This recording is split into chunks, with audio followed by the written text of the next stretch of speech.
Welcome to the Date Forever podcast. Keep your relationship fueled up with strategies discovered by couples and experts. Because at Fuel Collective, we believe better relationships will equal a better world. You are about to discover specific insights and tools that cost little or nothing to implement to help you date forever. And now, here are your hosts, a couple who always have a half-packed suitcase and a date night in the calendar, Sammy and Nathan Yeager. Welcome to the Date Forever podcast. In today's episode, we're talking all about insecurity. The things we chat about are the 10 rules Jaemin and his wife follow to keep their 20-plus year relationship thriving, identifying insecurity and how it can show up in life, relationships, and business, and managing our state so that we can unlock our full potential. Now let's get into it. Welcome to the Date Forever podcast, everyone. Today we are welcoming Jaemin Frazer. He's an author, TEDx speaker, and coach. He's the founder of the Insecurity Project and specializes in helping entrepreneurs, leaders, and business owners eradicate insecurity so that they can show up to life unhindered by doubt, fear, and self-limiting beliefs. He is widely recognized as one of Australia's best life coaches and is a leading voice globally on the subject of personal insecurity. Jaemin is the author of Unhindered, the 7 Essential Practices for Overcoming Insecurity, as well as Elegantly Simple Solutions to Complex People Problems. He is the voice behind the 1 Minute Coach radio segment, which is heard by over 750,000 listeners daily. Welcome to the show, Jaemin. Thanks very much. Great to be here. We are stoked to have you here. Before we get into it, how did you become a specialist in insecurity? Boy, it kind of chose me more than I chose it, I think. I'm a very, very pragmatic person. I'm a very curious person. I love to know what works and I'm curious about what doesn't work. So I think I've always been so fascinated about why I do the things that I do and why others do. So I think that journey always led me beneath the surface level stuff to kind of causality and to see what was really going on beneath the surface. And the more that I explored, the more I uncovered the world of beliefs and particularly limiting beliefs and just the power self-limiting beliefs had to shape our whole experience of life. So I think the deepest self-limiting belief is always the fear of not being good enough, which is insecurity in a nutshell. So I just thought if I could solve that problem in my own life, then I could be, I could go on and live the life I desire. And if I could become really good at helping others solve that problem, then I could really make a difference. So, my business coach told me that calling myself the insecurity guy or having the insecurity project was the wrong name and that people are insecure about being insecure. So it didn't fit. And he asked me what plan B was going to be when this didn't work. But I was kind of ruined for anything else. So all chips in. I'm going to go after this big problem with my whole heart and soul and add something really meaningful to the conversation. You've obviously achieved some awesome things, couple of books, couple of big keynote speaking gigs. How long have you been in this space? So I've been a coach for almost 11 years. And before that, I was a church pastor for 10 years. So kind of always been in the space where I've been invited into people's world to have conversations about change. So it seems like all I've done in my adult work. How do you define insecurity? Like, what is it and how does it show up? Yeah, so really simply just the fear of not being good enough, the fear of being found out as inadequate, that I'm not worthy, I'm not good, there's something wrong with me. So really the highest level of vulnerability to think that about ourselves, very scary. So, it shows up in all kinds of dysfunctions on the surface that often don't look like they come from insecurity. I think it affects our health, it affects our finances, it definitely affects our relationships. People in business, they're limited by this fear, it affects how they show up. It probably affects almost every area of our life, I think, when it goes unchecked. So if someone's deep in that insecurity space, what are some of the behaviours and things that they would be doing or not doing? It depends on what stage of life that they're at. One of the key distinctions I make in the book is that in your 20s, sometimes insecurity can be driving up performance. Sometimes the things people do because they're driven to prove that they matter are quite exceptional. So sometimes being insecure early on in life means that you're likely to not take no for an answer. It means that you're likely to be, irrational about what's possible, which is super useful because then you go and do impossible stuff because someone said you couldn't. So sometimes insecurity looks like driving up performance. However, the older you get, the more exhausting that becomes. And if you're still being driven by insecurity into your 30s, you're kind of the insecure wanker. Like you're that, you're that person that's like, oh boy, needy, desperate, always craving attention, got to be the focal point, hard to be around. So it gets quite exhausting and quite ugly the older you get and, plays out in all the wrong ways. So you did mention you've obviously joined us on a podcast about relationships. Can you give us a little bit of a summary of your own relationship status? So married for 21 years, got a couple of kids. I've been married longer than I haven't been married. I was married at 19 and punched well above my weight. So I remember the first time I laid eyes on my now wife and I just thought, holy smokes, if I'm ever lucky enough to get married and I get to choose the one that I want, that's the one. That's that one right there.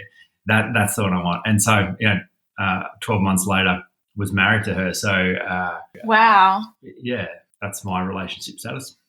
So you mentioned that insecurity can show up like in all aspects of life. So how does insecurity impact our romantic relationships? Like how do you see it show up there? Yeah, sure. So I think it creates neediness.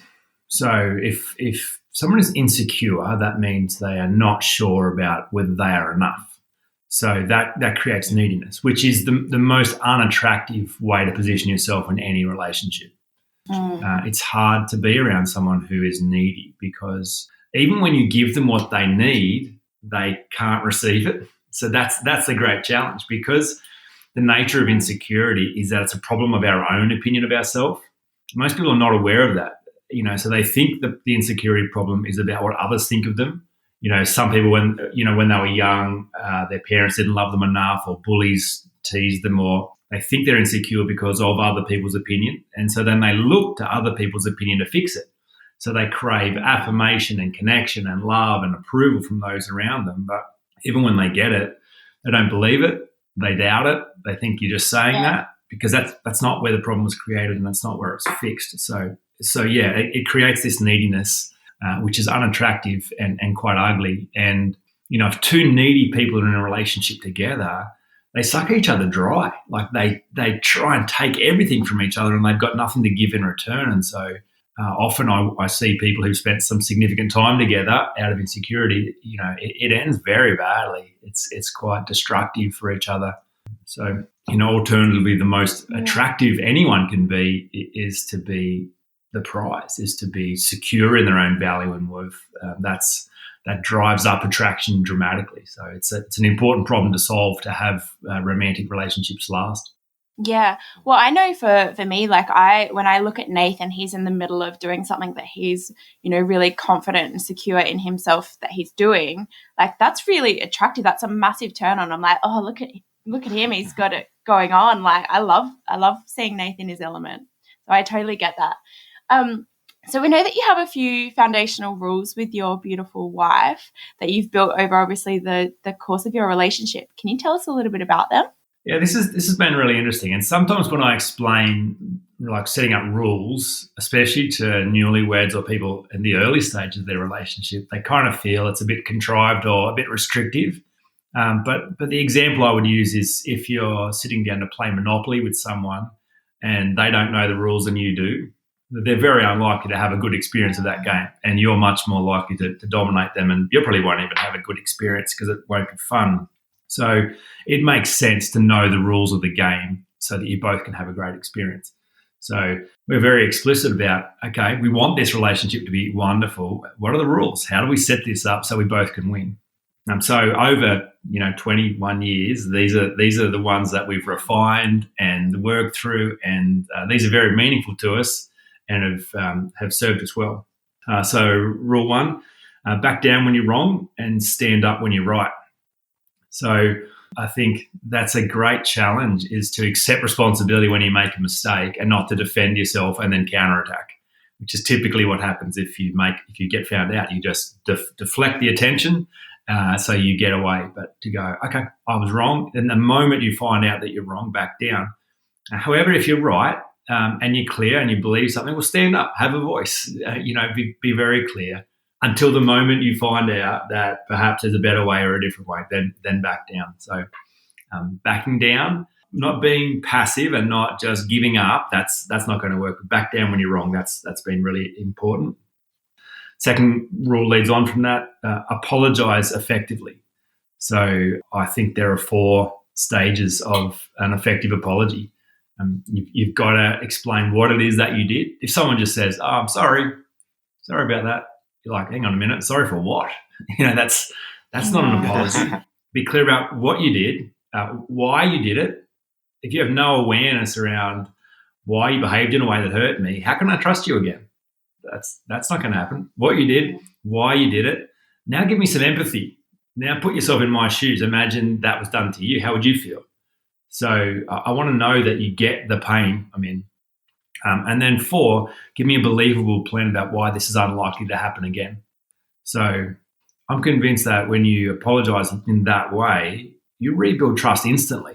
It doesn't take time to rebuild trust. It just takes an effective apology. So we hurt each other all the time, but we make sure we fix it very quickly and we fix it appropriately. And so that's one of our rules. It's not going to work to offer a half-hearted apology. Number 3 is to be clear about what you want. So both of us have decided we will only do what we want. And that might sound selfish and impractical, but it's wonderful. And it's a big part about being adults. What do you want? Don't tell me what you don't want. Don't tell me what's wrong. Tell me what you want. And so when 2 adults have differing things about what they want, then the fun starts, because then you get to negotiate like adults and find win-win solutions. But rather than one person just giving up, "Oh, I don't care, you get what you want. You always get what you want." It's like, no, tell me what you want. So that's been a really important rule for us. Yeah, there's so much power and clarity. There is. It's incredible, because then you can work with each other honestly. And if you're not being honest and not being clear about what you want, well, then how are you supposed to fix that? Number 4, know who's playing lead and who's playing support. This one took us a while to work out, but it's kind of the masculine, feminine energy. If 2 people show up with masculine energy at the same time, they butt heads. If 2 people are in feminine energy at the same time, well, then there's no attraction and nothing really gets done. We realised that we're both big people. We're both trying to do different things, but if we're both running lead on the same thing at the same time, we're going to fight. So we go, who's running lead on this project and who's playing support? That's a question we ask all the time. And we use it for big things and little things. Like, we're on our 20th wedding anniversary last year in Barcelona. Like, who's running lead on getting us to the airport today? Because if we both think we're running lead, we'll have different ideas about how we should get there, and we'll fight. So it's just like, so my wife says, "I'll run lead on that." I'm like, great, that's you. I'll play support. It's your job. You'll get us there. You'll get us there different than I'll get us there, but you're running lead. So who's lead, who's support on all the different projects we run in our family. That's been super useful. In our relationship, that shows up in the kitchen. It's who's head chef and who's sous chef today. That's perfect. Take responsibility for your own problems and projects. So that flows on from that. If you're running lead on a project, then don't give the problem to the person who's playing support. Don't make it their problem. So, we just built our dream house. So my wife, she was running lead on project managing that. So, for instance, it doesn't make sense for her to complain to me about the plumber, because I have no access to the plumber. She can ask me to do something, but I'm playing support on that. So if that's her project, then it's her responsibility to sort that problem. So the same as me. It doesn't make sense for me to come and complain to her about the things that are going wrong in my business, or to unload that problem on her, because she's got no capacity to fix it. So I can ask her to serve me and do different things, but take responsibility for your own problems and projects. Credit where credit is due is the next rule. And that's been super useful. Married for 21 years, it would be easy to take each other for granted and to just kind of go, well, that's just what we do and who we are. But we make sure that every time we do something good for each other, we give credit. So my wife cooks dinner, 6 nights out of 7, and every time she cooks dinner, I'm grateful. Thanks heaps for cooking dinner. You didn't have to cook dinner, like just to not ever take that for granted. I land a new client. It's not a non-event. It's never a non-event. It's like credit where credit's due. You've worked hard to build your business to be at the point where you can offer this project, this package, and sell it for that price. Credit. So that's been really, really important at all times to acknowledge the good. Yeah, I love that. For us, the language we use is what gets celebrated gets repeated. Nice. Yeah. All right, so we're all on board on that one. Yeah, so it's celebrating those little wins so that they continue to happen. Yeah. Absolutely. Number 6 is to be the prize. So it kind of relates to what I said about insecurity and creating neediness, and that neediness is very unattractive. So to be the prize is to go on day one, when we first laid eyes on each other, we were both the prize, i.e., we were the elusive thing that we were trying to woo and pursue. And when you're trying to win the prize, you're on your absolute best behavior. There's nothing that's too hard or too big an ask to win the prize. And so if we were the prize on day one, then we're still the prize in year 21. And so that means, like we tell each other all the time, hey, listen, if you don't treat me like the prize, you'll lose me. Like there are 10 other people lined up outside to take your place if you'd like to forfeit it. And that's not a joke. Like we say divorce is an option all the time because we're not married. We're not still in this marriage because we have to be. We're here because we want to be. So that demands it demands choice, and it demands a high level of love. It demands respect. It demands it's never okay to treat each other poorly, not ever, not once. And the responsibility is on each of us to show up as the prize, to show up owning our value and worth, and to bring our best to the relationship. Number 7 is do conflict as an adult. So I'm always fascinated when couples tell me they don't fight. I think, oh, cool. So one of you is dominant and the other is passive. Okay, that's just what you've told me. If 2 people agree on everything all the time, well, one of you is not necessary. So conflict is a very essential part of adults doing life together. But our rule is do conflict as an adult. Bring your best skills to negotiating and honesty and resolving stuff. So we've had some late nights resolving stuff and some tearful occasions, but one of our rules is that we always come back to 0. So we'll never stack issues on top of issues. We're going to resolve this one until it's resolved. We're not going to just go, who cares, whatever, yeah, don't even worry about it. Like that's never what we say to each other. So we want to do conflict as an adult. I think that is such an important thing, though, is to keep the issue as the issue and not to stack other things on top and not to grow the problem. Yeah, because otherwise you get upset at each other and it escalates, and then you're not even sure what you're arguing about because there's a bunch of unresolved stuff underneath the surface. I'm not sure what number I'm up to, but the next one is to be excellent. That's been really important for us, just to go, okay, find something in your life that you can be all in, that you can give your best to. Pursue purpose, pursue meaning, pursue doing great work. Don't half-ass your way through life, because if you half-ass your way through life, that's going to impact the relationship. So it's been really important for both of us to find our passion and to find stuff that we do that we put our whole heart and soul into. And so it's in our rule book. It's not okay to not find something to be excellent at.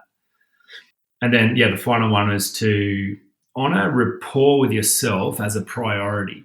That's been really, really, really important because obviously there's different seasons you go through in life and different challenges, financially, with kids, with friends, with family. And we just know that if any decision we're making as a couple causes each or either of us to break rapport with ourselves to do it, then we're not in. So we might look at our finances. There's been times where we've looked at our finances and gone, oh my goodness, we can't afford for one of us to cut back at work or whatever we're doing. But we feel like that's really important. And it's like, well, if you feel it's really important and to stay doing that job that you don't like is going to break rapport with yourself, well, that's not going to work. So we'll work out the money. That'll sort itself out. What we can't negotiate on is doing stuff that violates your own relationship with yourself. That's been super important and caused us to make good decisions consistently against what's rational and what other people are suggesting, and served us well. So, Hey, thank you so much for giving us a peek behind the curtains on that, because like you said, like that's taken some time to come up with the rules of the game. But I think that's so powerful. And obviously there's a lot of vulnerability required for almost all of those rules that you've set up, like about being, really open and honest with yourself, for you to be honored as the prize and treat your partner like they're the prize. You need to believe that for yourself. Yeah, absolutely. And it's required each of us to do a lot of personal development and deal with our own stuff. They're rules that have been hard fought, but have served us well over the years. Yeah, thank you so much. Hey, so we've heard you talk a little bit about being in the right state and the state for performance. Can you talk to us a little bit about that? Yeah, so I'm convinced that state is king, and by that I mean if you can control the state you're in, you can control the outcomes that you achieve.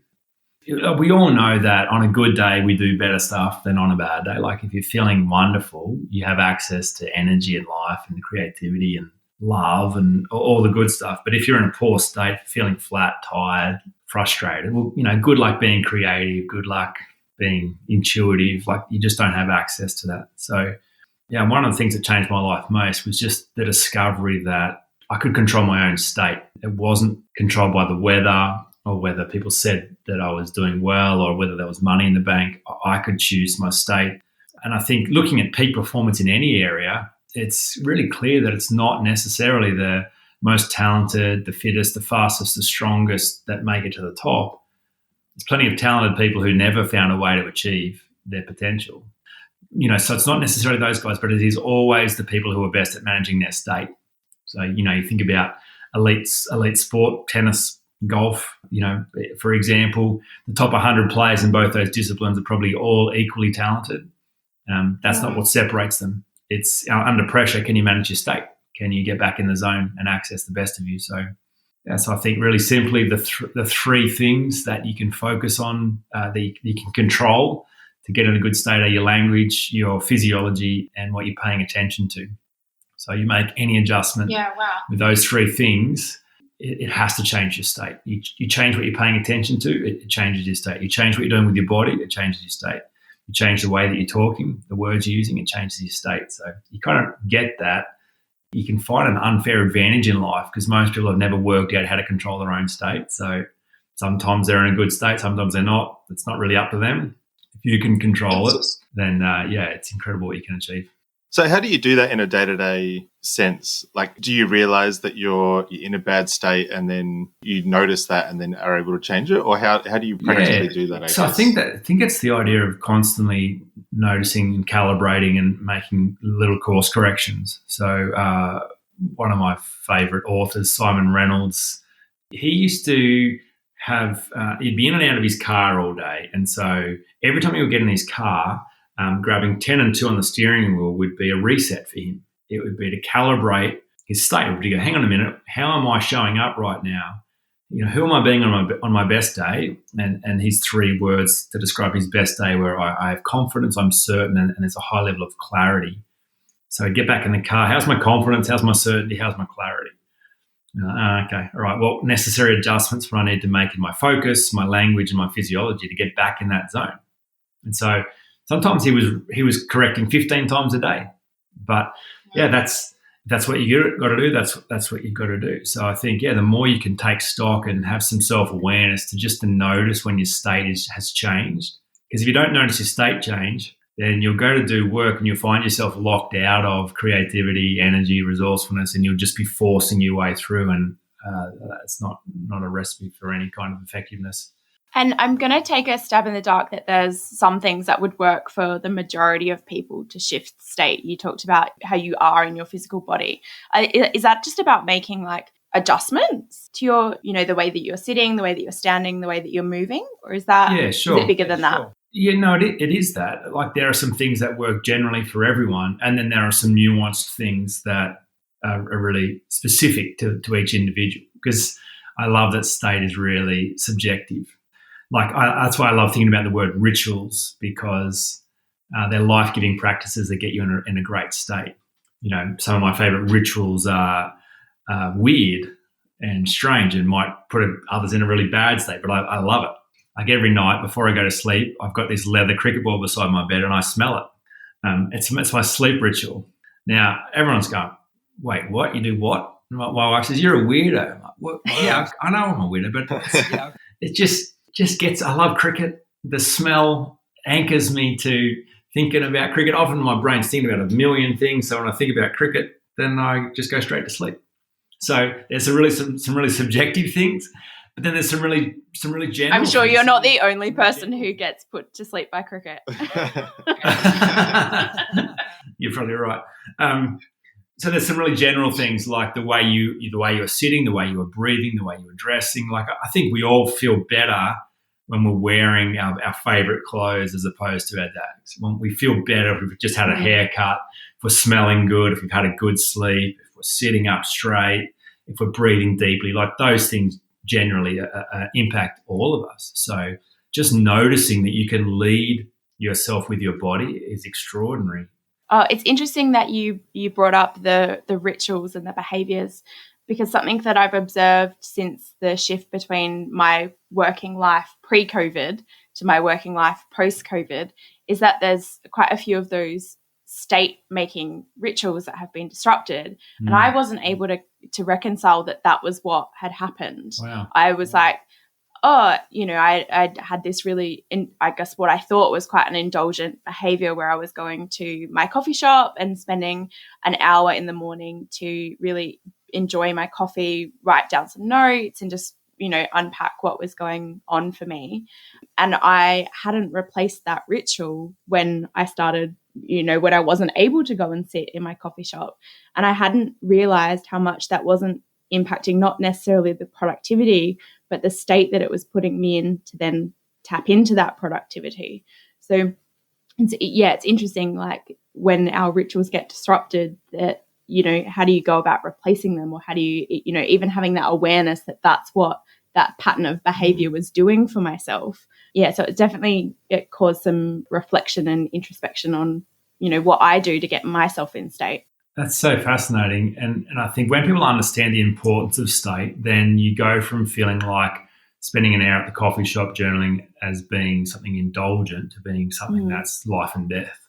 Because if state is king, then it's about managing your energy rather than your time. It's about going, okay, time is useless to me if I'm not in a great state. So spending an hour a morning getting in the right state is the most useful I could be with my time right now. Now that I can see it through that lens, it is okay, well, that's actually not negotiable. I need to do that because otherwise, the next 8 to 10 hours are not as great as what they could otherwise be for that initial investment. Sure. And you made a really good point around rituals having a shelf life. So just because something gives you life in one season doesn't mean it'll give you life forever. Just because, a favorite jacket, you put it on, you feel great today, doesn't mean you'll be able to feel great in that jacket if you wear it every day for 10 years. Or there's a song that every time it comes on, you're like, yeah, this just pumps me up. If you play that song every day for the next year, you'll hate it by the end of that year. So it's just about listening and checking in and just going, what would give me life and what adjustments do I need to make to rituals so that I'm constantly finding ways of getting in the right state, knowing that I can't rely on a ritual forever. I've got to keep this fresh. I think that is a really good point. Our time together has gone so fast, but I just wanted to touch back on something that we were talking about earlier in regards to insecurity. So what are some of the things that we can practically do on a daily level to start believing that we are enough? Yeah, so, it's a big question, and I would hate to oversimplify the answer because I think that's one of the great challenges of the personal development space. It's pretty lightweight and fluffy a lot of the time. Like if everyone was to open Instagram and just scroll for 2 or 3 minutes, I'm sure you'd find some meme that said, hey, you are enough. Never, ever forget that.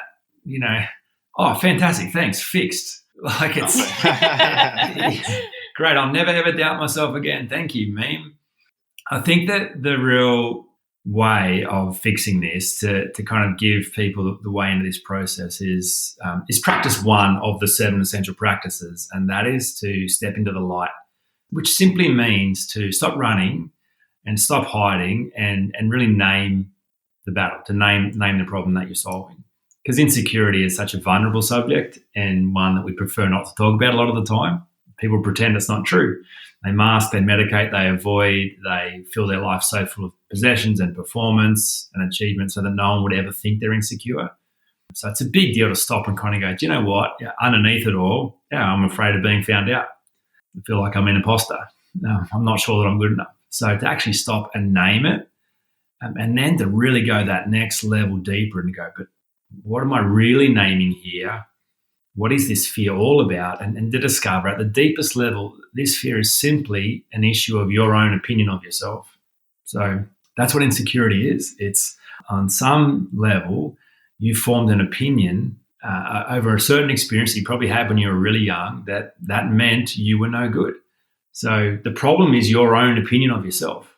So the moment you kind of frame it like that, the game has changed, because if it's just an opinion you formed of yourself, well, then opinion is the lowest form of knowing. So opinions can be changed. Opinions get changed all the time. But your work is to go and review that opinion, to go back and review why you formed that opinion in the first place. And do you have access to any more data now that would give you an insight into why that opinion is not true? So that would be the simplest answer I could give to that question, Nathan, around, how do we go about, feeling that we are enough? It's to name the problem. Yeah. Jaemin, what you've just touched on there is one of our core beliefs at Fuel Collective, and that's to be the change. And that's really about being the change in your own life and taking accountability for what you have the influence over and what you can change.